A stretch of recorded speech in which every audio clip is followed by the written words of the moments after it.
بسم الله الرحمن الرحيم السلام عليكم ورحمة الله وبركاته. waxaan maanta aan u safrayaa magaalada Muqdisho oo berito ay imaanayaan golaha amniga ee qaramada midoobay Security Council-ka oo laga hadlayo arrimaha Soomaaliya geedi socodka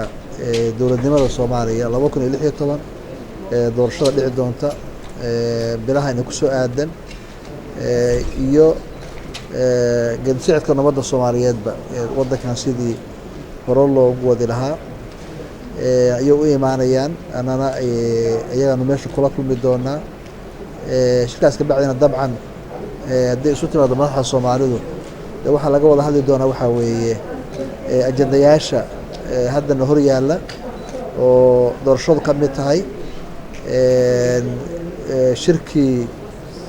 dastuurka bishan dhammaadkeeda ka bilaabmi doona magaalada Garowe ee lagaga hadlayo dhamaystirka dastuurka Soomaaliya qodobadii ugu muhiimsanaa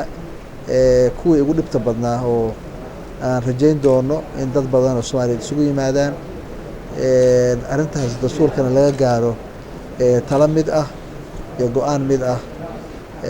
iyo meesha laga aadi doono meesha hadda la joogo dabcan labadaas arrimood baan ugu soconnaa insha allahu